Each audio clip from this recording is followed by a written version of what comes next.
Good morning. Good morning. Welcome to the Unitarian Church of Edmonton. My name is Yvonne Mireu, my pronouns she and her, and I'll be your service leader this morning. As Unitarian Universalists, we are bound together not by a common set of beliefs, but by our promise to support one another in our individual searches for truth and meaning, guided by our principles and drawing from many sources. We do hope you feel welcome here. Whatever you believe or do not believe, whoever you love, however you understand family, whatever your age, race, or ability, you are welcome here. We invite you to join us in a journey of free thought, spiritual questing, and justice making, for as long as you feel comfortable doing so. We extend a special welcome to our visitors this morning. Please join us after the service for coffee and conversation. Just a reminder, we are a scent-free environment, so we have individuals, including myself, who are severely allergic to scent other than natural.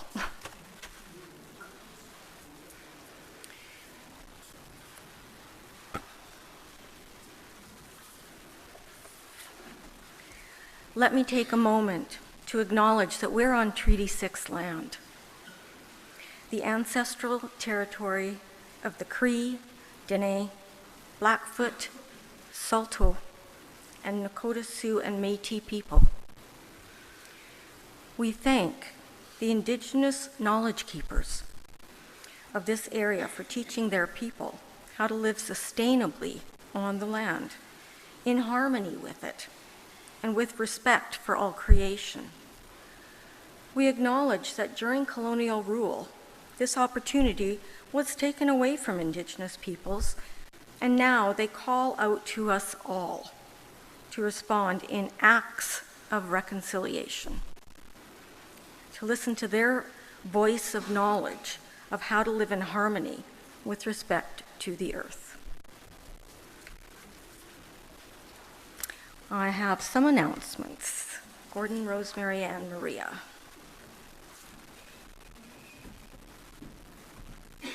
Thank you, Yvonne. Good morning, everyone. My name is Gordon Ritchie. My pronouns are he, him. Just wanted to let you know that there are still some openings for the summer services.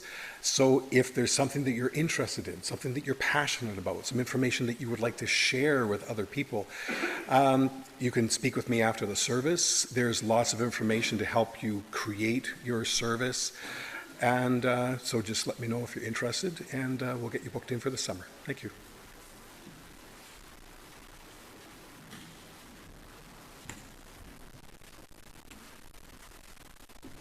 So once again, a reminder that next week is our picnic service. We'll be just across the way at the park, and it will be a potluck, true potluck. We're not doing sign-ups this time around. Now, I don't need to pound on my stump asking for volunteers. I got some very, very helpful people last week. I did want to mention, though, just a couple of suggestions. It's a really good idea to bring your own dishes, cutlery, and especially coffee cup, so that we don't have to haul all of that across and then back again and do dishes. And if you have a folding chair, good idea to bring that as well. Make things a lot more comfortable for all of us. Thank you.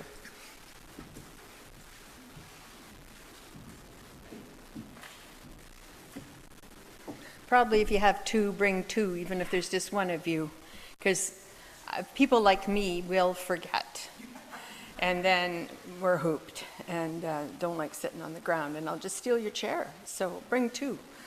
Anyway, my name is Reverend Rosemary Morrison, and it's my pleasure and honor to serve this congregation. It's so wonderful to see you all in this beautiful sanctuary and to see the gorgeous flowers that have been brought. I've never seen such a display on Flower Communion Sunday. It is so beautiful. Oh, and my pronouns are she and her. My announcement is something that we all know, but I would like to acknowledge that today is Father's Day. The service is all about flowers, but it's also Father's Day. And so I thought it would be very remiss of me to not say today is Father's Day. It's Flowers Day, Father's Day. That's a tongue twister. I'd like to acknowledge that we pretty much all had a father. Like, who all had a father? Right. Whether we are estranged from them, whether they have passed on, whether they are causing us joy in our lives, whether they are giving us angst. We all have fathers, and I'd like to say that sometimes our fathers are a great source of joy and a great source of learning and comradeship and mentoring. And some of us did not have good relationships with their dad, or their dad was absent. And I just want to acknowledge for each and every one of us to remember that Father's Day is wonderful, and it also can be very, very painful. So if indeed it is a painful day to you, for you, I invite you to take really good care of yourself today amidst all of the celebrations, fathers, and all of the Facebook posts of people taking people's pictures of their wonderful dads. I personally find it painful.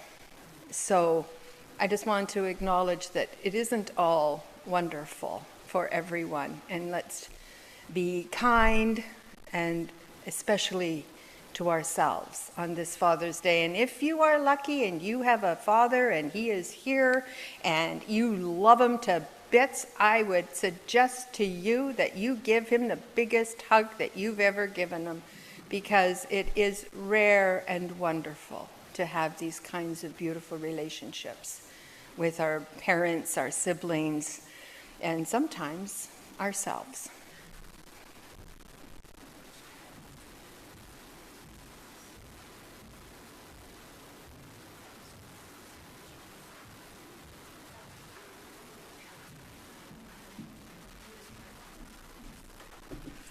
I invite everyone to check their devices, make sure they're off, so we don't get interrupted during the service. And now we'll have a prelude from Karen Mills.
I'm going to ask, just a minute. I don't think I have the chalice.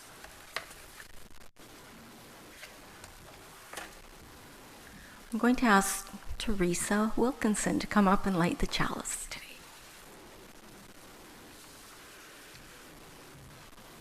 Our reading is called Like the First Hint of Green by Jennifer McGlothin. As the first hint of green begins to peek through the barren ground, as that little sprig grows into a stalk and forms a bud, as that bud slowly opens with each new day to form a yellow daffodil, let us be like that first hint of green, renewed by the warmth of the sun's rays, and ready to emerge with a new energy, ready to face the day. We light this chalice to bring a glimmer of that warmth into our space. Thank you, Teresa. And now it's time for our first hymn, number 63, Spring Has Now Unwrapped the Flowers.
So I'm doing my service leader reflection for flower communion, and it is necessary to use a lot of metaphor.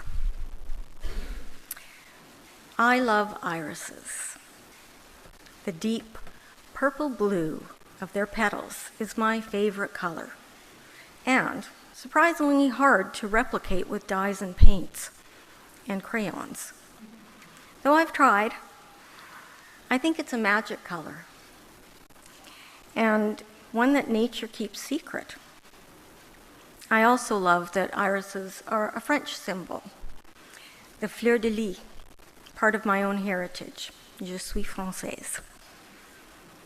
Iris time, in late May and early June, is a much anticipated event for me.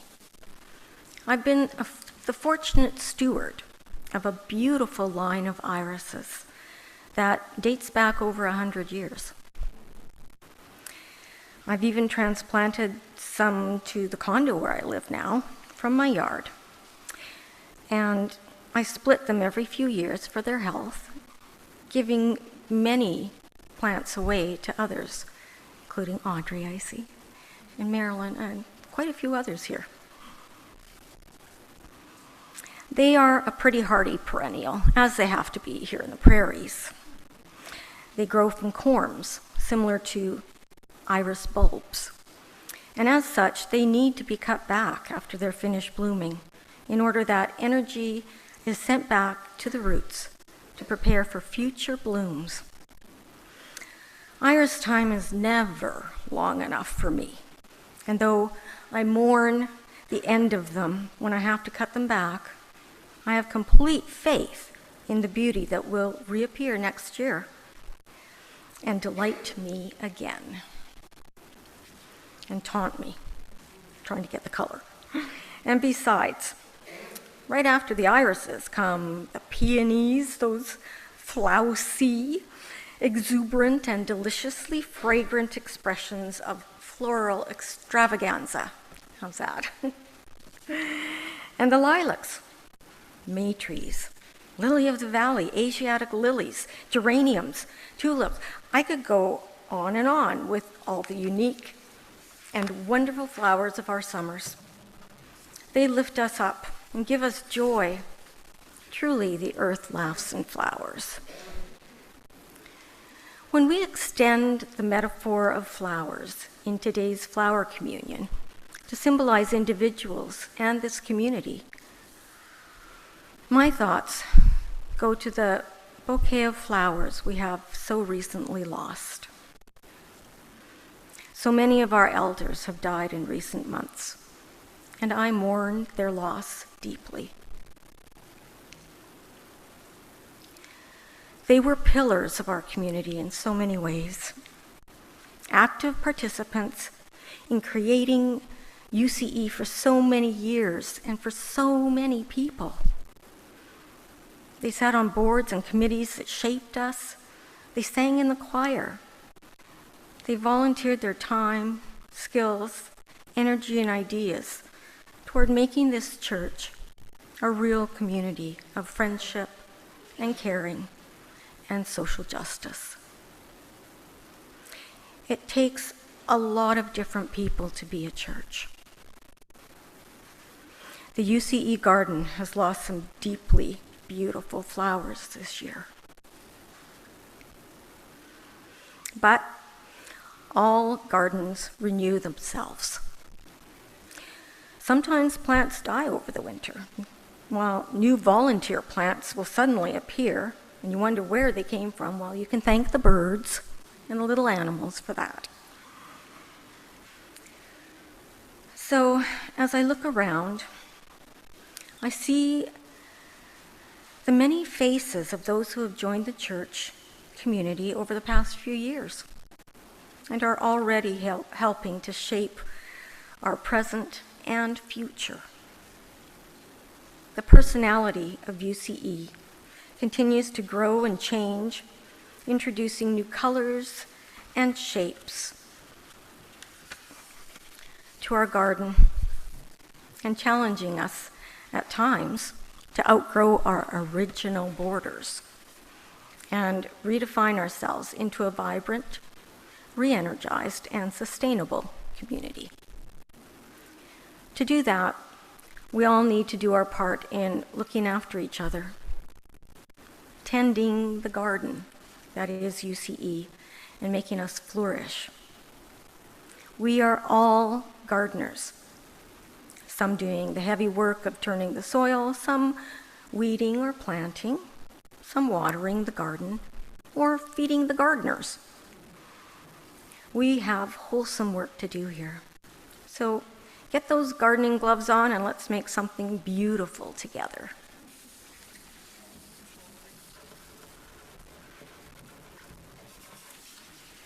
Well, these are my irises at my house before I moved.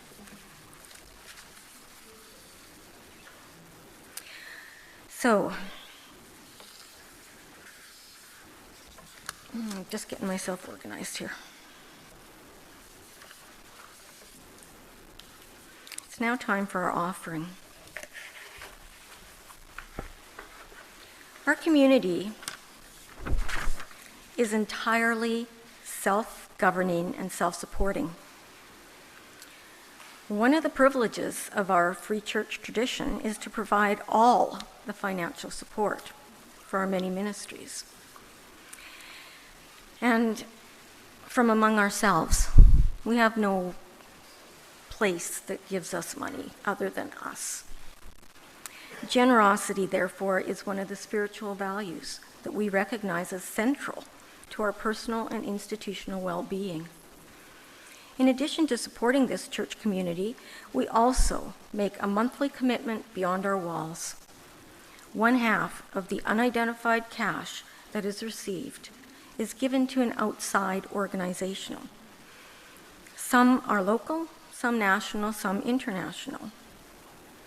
For the month of June, we are sharing our abundance with the George Spady Society. The George Spady Center Society is recognized as a leader in development and delivery of effective services for the care, treatment, and support of individuals with substance-related disorders and dual diagnoses. People who come to them find dignity, hope, and healing as they set a new path towards health and well-being. They provide a continuum of support services to people with complex life circumstances associated with substance-related and concurrent disorders and homelessness. empowering them to improve their lives through client-centered, evidence-based best practices. I now invite the ushers to take the offering. Thank you for your generosity.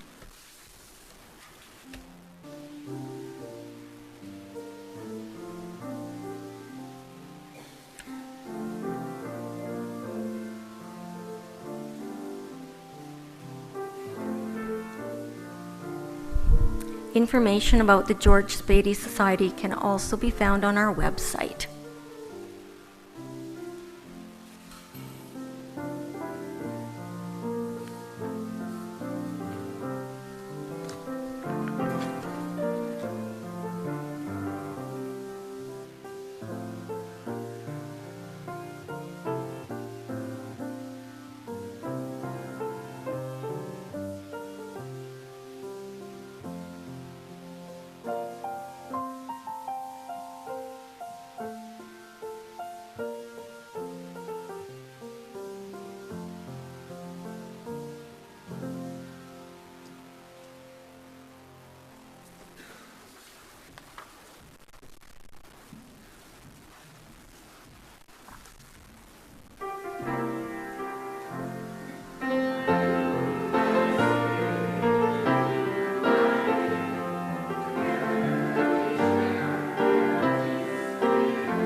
All those hand gestures, that was confusing. I apologize.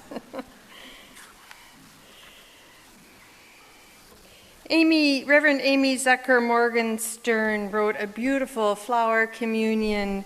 She calls it a blessing, responsive reading. It could be either of those words. The words will come up on the screen behind me.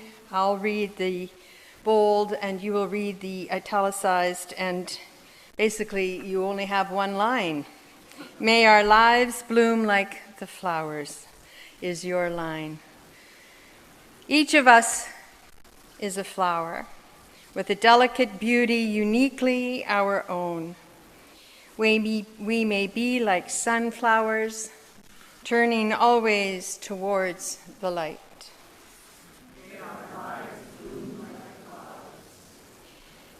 We may be like the night blooming cereus, only displaying our fragile petals when it is dark and we think no one can see. We may be hothouse flowers, far from our native lands, cautiously tended within a harsh and unfamiliar climate. We may be gray-headed like dandelions, eager to launch the new generation with the first strong gust of wind, past our own bright youth, but ready to pass our wisdom on in precious, gossamer carried seeds.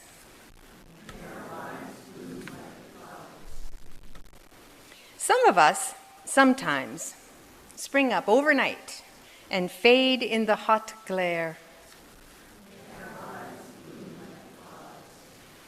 Some of us, sometimes, are roses, slowly assembling petal after tightly wrapped petal and revealing our full glory only when everything is in place.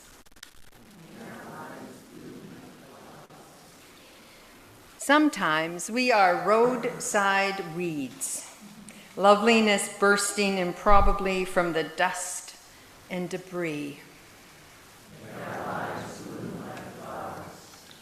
May we offer our beauty with the simplicity of flowers, expecting no recognition, hoping for nothing, giving out of what we are, and know it is enough.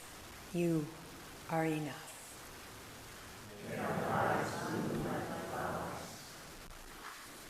And it is June, so let's sing about those sweet June days are here, the sweet June days. It is hymn number 65 in the gray hymnal, if you're following along in that. The words are here, and the tune is pretty common and familiar, so you're going to catch on pretty quickly, hopefully. So I invite you to rise in body or in spirit and sing together hymn number 65.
Songs are short and sweet, like spring itself.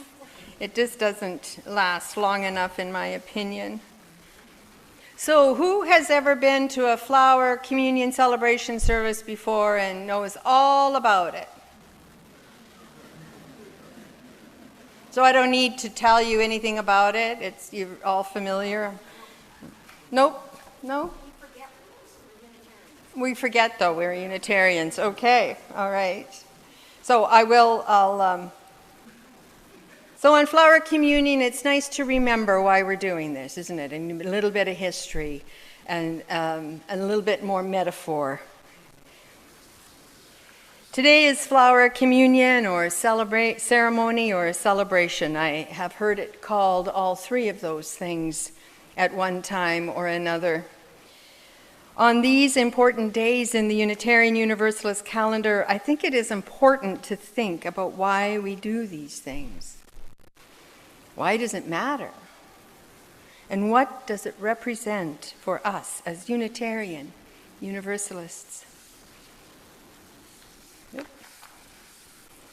Well, isn't that unfortunate? Hang on. There we go. A lot of paper up here. Sorry about that. Okay. I would like to suggest that each congregation is like a flower bed. Some show up year after year. Those are our hardy perennials, our trustworthy perennials that we put in our gardens. They're resilient and strong, and they show off their beautiful foliage and flowers year after year. I don't know about you, but I was pretty excited to see the hyacinths come back. Others, like annuals, come and stay. Come and then go. They come and stay away, sometimes bloom, but leave after a season. And we welcome them in, and we are happy that they are here, and then they are gone. And we sometimes wonder, where did they go? These annuals that we put in our flower bed. What happened? What? And maybe we can learn from the annuals as a congregation. What happened? What could we have done differently? Maybe we missed something and they're just not back. Well, others, of course, are like the creeping bellflower, and still others more like thistles. Each and every congregation of every size and denomination have folks that show up every time and time again. Those who show up for a season and really make a difference, and we really learn from them. and they fill in the gaps. And those that need a little bit more direction to be a good member of a congregation, of a healthy congregation. Capek, that's Norbert Capek, created the flower communion service, knew his people. He knew himself. He had come from Catholic roots, became a Baptist minister, and planted many churches in Czechoslovakia in the this was prior to World War I. He was what we would call today a come-outer. He came out of another faith and found Unitarian Universalism. I'm a come-outer. How many of you are come-outers? You came from a different denomination. Yeah. How many of you are born UUs? You perennial folk, right? Yeah. David, did you? Yeah. So he came out of a different, more traditional and dogmatic faith, and because of his own changing theology, he left being a Baptist minister. He said he could no longer do that, but while he was a Baptist minister, apparently he planted like 15 or 20 Baptist churches in Czechoslovakia. He left Czechoslovakia under threat from the government and moved to New Jersey. In reading about him, this is something I didn't know, so I was like, did he have kids? Like, I've never figured out, I have never heard anybody talk about whether or not he was a father. And so I think on Father's Day, it's good to let you know that he had 8 children by his first wife. And she died fairly early on in her life. And I can't find anything anywhere to tell me whether he took all 8 children back to New Jersey with him, or to New Jersey with him when war and the government made it impossible for him to stay there, or if he left all his children in Czechoslovakia with family. My guess in 1920 that he probably moved to New Jersey on his own and left all of his 8 children with his family to look after them. It's just my guess. I found nothing, but it would be difficult for a single man to move 8 children across the globe in 1920. So he moved to New Jersey and he found a lovely woman named Maya, who was a librarian at the New York City Library. She did her coursework in library studies. And then she became a minister herself.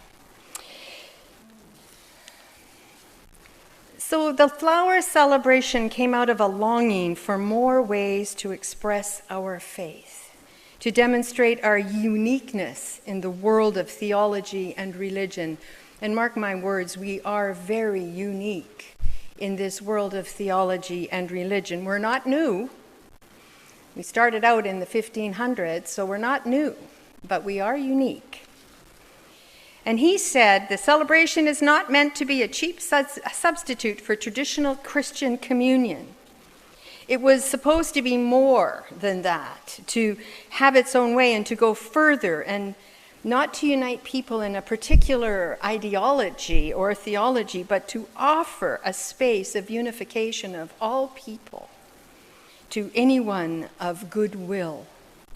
That's a broad statement, isn't it? To anyone of goodwill. And I don't see anyone here in front of me, or probably online if I could see you, that is not of goodwill. The main motive was to emphasize human identity and the unifying presence of the principle of life. So the principle is pretty simple. Each member of the community, you bring a flower. And I think a few people brought a lot of flowers. It's gorgeous. It's just gorgeous this morning. And these flowers represent you, me, all of us together. There's bunches of flowers. People brought bouquets. People brought flowers from their gardens. People picked flowers along the way as they walked. It's just a wonderful, wonderful assembly of flowers representing the uniqueness of all of us. So in his mind, everybody brings a flower and they're put into a vase or a basket. And then at the end of the service, he says, everybody takes home a different flower, a different one different than what they brought.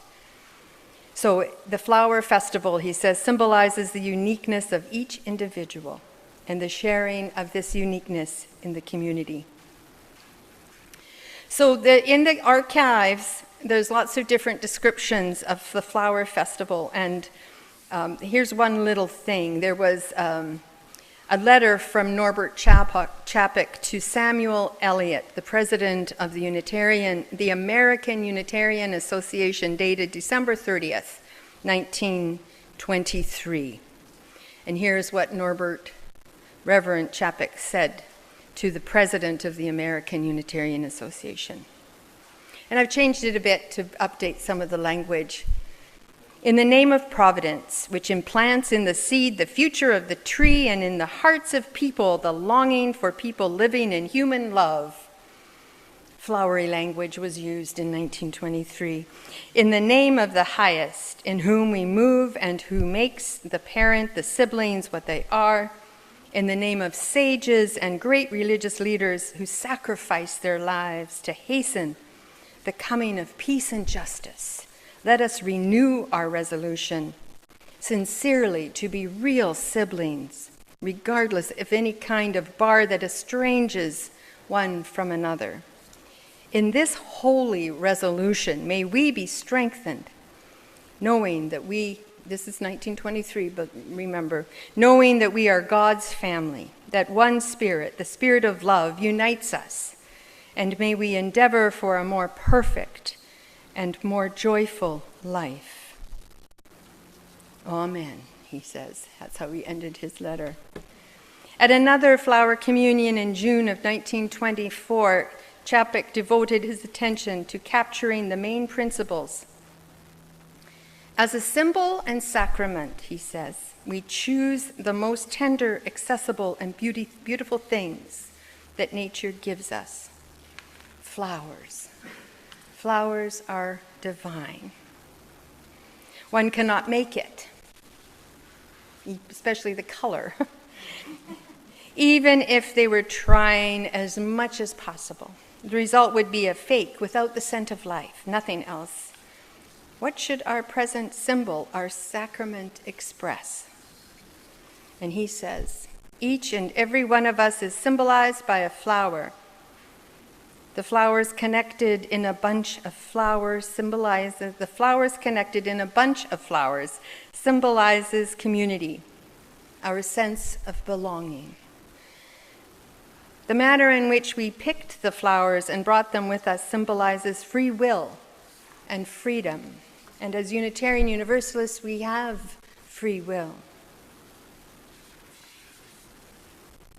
So the flower communion was enthusiastically embraced in all Unitarian communities in Czechoslovakia and became an integral part of their liturgical year. And of course, between World War I and World War II, Norbert Capek he went back to Czechoslovakia, but while he was here, the flower communion was introduced in New Jersey, where he and Maya lived and were members of a Unitarian church, and started the flower communion here in North America. Some of the literature suggests that it was Maya that really was the driving force behind bringing flower communion to the United States, and then ultimately, of course, to Canada, and that it was her ministry that brought it. And I haven't, again, there isn't a whole lot of information out there on Maya, but my understanding is that she was very influential in this celebration, this communion. So that's kind of a little bit of an overview of what the flower communion, how it started, and a little bit about Norbert Capek, a very influential person in our faith. He was a prolific writer and an exceptionally good church planter. So we celebrate him, the flowers, and our time together this morning. In this meditation that we are going to have right now, it's De Colores, and I understand that we heard it last week, which is, it's worth hearing again. The lights will come down. This is our time of meditation. And we will listen to the song and have some quiet time together. And as you are moved and wish to, I invite you during the song, if you like, or you can wait till after, it's completely up to you, to also light a candle of joy or concern during this meditation, music, and video. So it has been created by Reverend Dan Schatz, a colleague of mine, and he and I have been in communication this week, and he is very thrilled that we are playing his piece today. He's playing it on 12-string guitar. I think he points that out. And all of the pictures in this song, in his performance, it's his photography. So I invite you to enjoy this piece.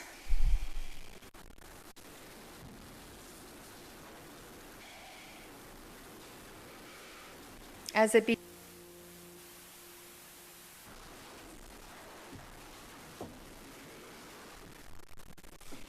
I've asked Yvonne to light a last candle for all the joys and concerns that we hold. Oops, I'm sorry for the flower. That we hold in our hearts, that we need to express in many different ways. Because it's not just the lighting of the candles, is it? Sometimes we need to do a whole bunch of things to express our joy. I know that when I'm really excited about something, I have to light a candle, and I have to tell 3 people, and it's not until I tell a whole bunch of people, I might be an extrovert. It's a possibility. So in the telling, it becomes real. So we light candles to make our lives real to one another. We can see it. We can look and see. People have joys. They have concerns. They have troubles. They have celebrations. Yeah, it's pretty great to be in community with all this beauty, isn't it? With the candles and the flowers. And as we move into our time of choosing flowers from the flowers that we brought, I'd like to acknowledge that I skipped. I put things in the wrong order, and so it's probably, I want to apologize to the tech team. It's probably a little bit, I messed them up a little bit, perhaps, so I apologize. So now is the time that we're going to choose the flowers from the vases of the flowers that you brought, and I think that there's probably enough for you to take more than one. That's my guess, yeah. And so it's actually worked out quite well, hasn't it? Because we want to keep them in water as long as possible, and now you'll be bringing them to your seat, and be careful not to get water all over your nice clothes. So I invite you now to come and partake in this age-old tradition of the Unitarian Universalists. We bring flowers, we take flowers. We say, here is me. I'm offering myself, my beauty, my uniqueness to you. And then you take something back home from us. I invite you now. Go ahead.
Okay, does everyone, almost everyone, has what they need to take home with them, to have in their home as a reminder of this beautiful garden, this beautiful flower bed that is the Unitarian Church of Edmonton? There we go. Wonderful. Looks like we'll all have some flowers in our homes to remind us of this beautiful service and this beautiful day. And as we conclude our service, I invite you to sing together hymn number 1018. That would be in our teal hymn book. Come and go with me to that land. And there'll be a surprise verse in there for us. So please, I invite you to rise in body or in spirit to sing together hymn number 1018.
And before Yvonne comes to extinguish the chalice, I want to refer back to something that Yvonne said in her reflection, and that we have lost so many members of our garden in these last few months. And just a reminder that there are 2 memorial services coming up. One on, correct me if I'm wrong, Sylvia, Tuesday the 22nd at 1 p.m. 2 p.m. Great, I had everything wrong. Tuesday, it is a Tuesday though, right? Tuesday, June 24th at 2 p.m. Oh, you'd like to know that too. Okay. For Star Curry. She hasn't been attending church for a while, but many of us know her, and she was very, very active in the community with this New Democratic Party and social justice initiatives and our initiative of Child Haven. She was extremely involved and busy with that, and a faithful volunteer. And on the 28th is the memorial service here for Barbara Forbes. Does anybody know the time exactly? Because I haven't got it in my head. 1 p.m. That one's 1. Okay, so I got the 2 of them mixed up. Reverend Audrey will be officiating in that service, and I, along with others, will be officiating in Star Curry's service. So just to keep those in mind and put them on your calendar. And I invite Yvonne back up as we end this service with our chalice extinguishing. I beg your pardon.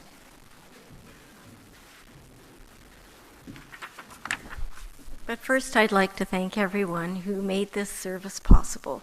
All of our volunteers on the check team, coffee, helping put out tables, and everything else that goes to making this service happen. So thank you to all of you. Teresa, get you to come up and extinguish the chalice as I read. Lighted and Renewed by Rebecca Savage. As we come to the end of our service, may you depart from our time together buoyed by the spirit of life, delighted by the warmth of our gathering, and renewed in soul and mind. As we extinguish this flame of our chalice, may its lingering spark be carried in your heart until we're together again. Blessed be. Thank you.